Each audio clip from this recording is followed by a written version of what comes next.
skaters, if you clicked on this video, you're probably ready to learn about roller skate anatomy. What does that really mean? Well, in this video, we're gonna take the roller skate apart, show you how to put it back together, tell you what each part is for, how can you replace it, does it need to be replaced, should you keep an eye on it, what are the important parts that you should always look out for example, your toe stops, your axle nuts, kingpin nuts, what is all that? Don't worry, we can get you covered on this video. So no matter what Moxi roller skate you have, all of these parts are going to be pretty consistent in all the models. So let's get started. So most of our packages are probably going to come as a full setup with a crab tool, unless you have the Rainbow Rider that does not have a crab tool, and some laces. Some will be laced, some you'll need to lace, just so that way you have the freedom of lacing them however you need. When friends ask me like, hey, I have a really wide toe box, what do you recommend? You can go on Google, literally search up like how to lace my skates for a wide toe box, or a narrow toe box, or a flat foot. There's so many different, like we're all different. It's like a fingerprint. So make sure to figure out what kind of foot you have and maybe just look up a good way to lace your skates that is maybe more comfortable for you. At least for the break-in period, once you break them in, you'll probably be able to lace them however you think is best. Alright, first things first, let's talk about the toe stop. So what is the toe stop for? Why are they at the edge of my skate? Well, a lot of people do use it to stop, whether it's a turnaround toe stop, whether you're bombing a hill and you're just trying to go down and you're just dragging your foot all the way down. There's a lot of different ways to learn how to stop. There's a whole other video that you can check out, probably at the top, that teaches you how to stop. But that is what the toe stop is. You're gonna see that in different skates, there'll be different styles of toe stops. We have one that is called an adjustable toe stop. I know other brands or other models of skates might have a bolt-on toe stop that requires you to use like a Phillips screwdriver to take them off. So for most of our pre-mounted models, they're gonna come with a toe stop that looks like this. When I mentioned the crab tool earlier, one of the features for the crab tool that it's good for is to tighten that toe stop. And honestly, this crab tool is going to require some elbow grease. So if by any chance you do have a little extra cash, I would highly recommend you invest in the Y3 tool. The Y3 tool has all the features that the crab tool does, but it's a lot more convenient because it allows you to really hold on to the tool with both hands. I'll usually put the skate in between my legs and really tighten, whether it's loosen or tighten, it gives you a better grip. This is definitely one thing I definitely recommend, and put your name on it because everyone always needs one of these. Hey Evelyn, where is the right place to adjust the toe stop? Well, honestly, that's all preference. It all depends on how big your wheels are. Maybe if I have a smaller wheel, I don't want these to be sticking out and then it could be a safety hazard. So it really depends on you. I would suggest, as a new skater, have them a little bit lower, just so you know that you're comfortable to stop. But as soon as you start getting comfortable, you're gonna see that it kind of gets in the way. So you'll be able to adjust it. Another cool feature as to why you should get an adjustable toe stop over something that's a bolt-on, where it's more permanent and you can't adjust it like you can. Alright, another thing about toe stops are stem lengths. So as you can see, there are 3 different lengths here. I'm holding 2 gumballs and our Moxi brake pedal.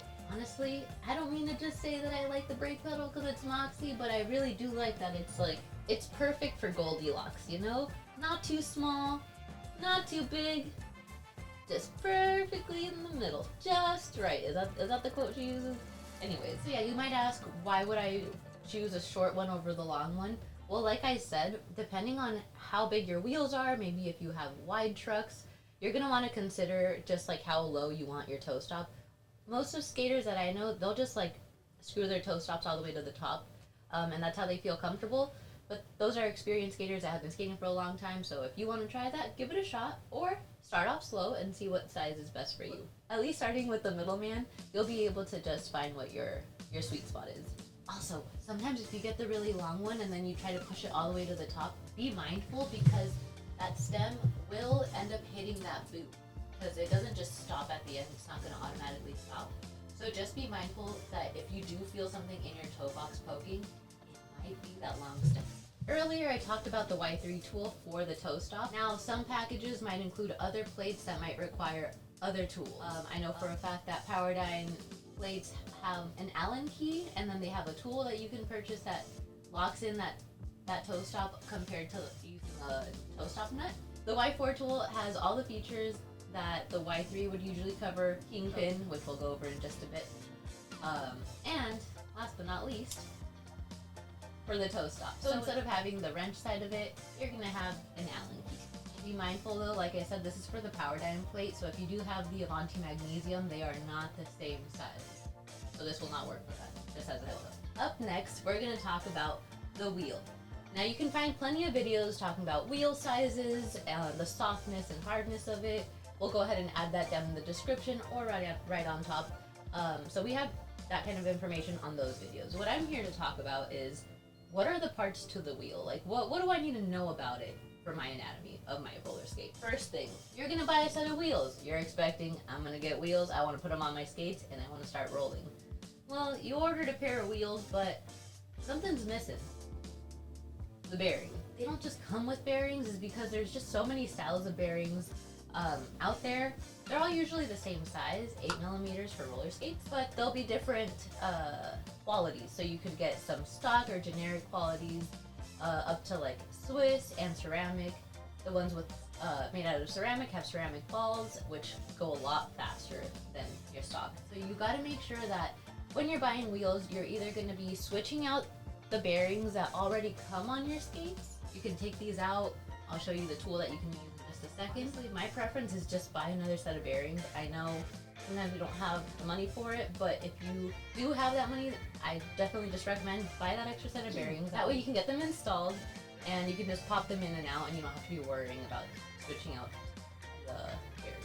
So how do I put on these bearings? How do I do this? Well, we have a few tools. I honestly don't have all the tools on me, but we do have them available at moxiskates.com. First things first is we have a Powerdyne bearing pull and press. It's just a handheld one, and you could just push it in and then take them out. That one's really helpful and it's great quality. There is also a bearing press tool that you can actually station somewhere permanently if you wanted to, and it's more of a press. I just wanted to share a few helpful tools because the harder the wheel gets, the harder it is to put in those bearings. So if you are ordering some estrogen bull bombers on our website, there is an option that allows you to pick for us to install the bearings for you. That way you don't have to go through the hassle, because it is going to take a lot of elbow grease to get those in. But if you do have the bearing press, like I mentioned, you'll put your bearing in, the wheel, another bearing, because you always need 2 bearings per wheel, and then you press it down and it's nice and set up, and it'll look like this. If you do go to a skate shop and it's not a roller skate shop, you're probably going to buy 2 sets of bearings. The reason I say that is because if you're buying from a skateboard shop, skateboarders only have half the amount of wheels that we do, you know? We have 2 feet, so we need double the amount of bearings. And how do I get these wheels on? What am I doing? Okay, well, first things first. I'm going to pretend that I'm just going to switch out this wheel to this wheel that has the bearing inside. For example, I'm going to grab my Y3 tool, lefty-loosey. Sometimes it doesn't apply, you know? Sometimes it doesn't. I think it's the toe stop that always throws me off. Anyways, we took the wheel off. We're going to switch it over to our other wheel. Let me show you what the skate looks like. So, taking off the axle nut. This is what the axle nut is. Now, be very mindful. Don't ever force the axle nut in. I've had situations where I get impatient and I'm like, it's just not going in, and I force it and then it strips. What does that mean? It's when the little threading on the roller skate ends up getting bent and now it's permanently damaged. And unless you have a de-threader, which most of us don't have in our toolbox right away, if you do, props to you. But if you don't, there are other alternatives. I've used like those plastic nuts called no nuts that you can place on there, and it could help you until a point where you're like, okay, this is a problem. So we're gonna put our new wheel with our bearing inside. Put the axle nut. I try to find that sweet spot with my finger first. Perfect. I can get a few turns in there. That usually means that it's nice and secure. And then just tighten the rest of it with your tool. Be mindful not to overpress the bearing. You don't want to damage it. Now, the sweet spot is when it doesn't make any noise, but it still spins freely. If you over tighten, this is what it'll look like. That is not spinning, and you're gonna feel it the second that you put it on. What is it to under tighten? You'll be able to hear it first of all. You don't want that noise. If for some reason you feel like there's just that little bit of noise in there and you've tightened all the way that you can, there's something called a washer that you could put in between those and it'll stop that noise from happening and fill in that empty space. Keep an eye out for that axle to like stick out just a little bit past at least, so you know it's nice and secure. Just because the end of that nut has that plastic lock that will allow it to really secure on there. Once, if you do change your wheels out a lot, that axle nut will wear down. You can go on moxiskates.com and just replace another order for some more of these. Just because if you can loosen these with your hands, that means that they're probably gonna fall off when you're skating. So just be mindful. Alright y'all, so I know that was a lot to take in, so feel free to pause and rewind and replay as much as you need. Take all the notes that you need because it's a lot. New hobbies, lots of questions. We got the answers for you. Don't hesitate to ask because that's what we're here for. We've got something for you.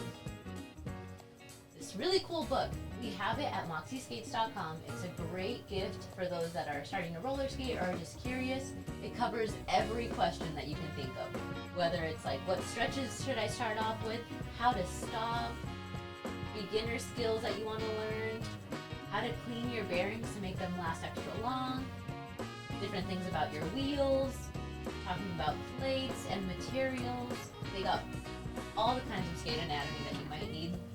Definitely recommend. Check it out. This is called The Little Book of Roller Skating. But if you do have any other questions that I didn't answer, The Little Book of Roller Skating didn't answer, include them below. We're excited to help and we want you to find the joy of roller skating as well. See you on the next one.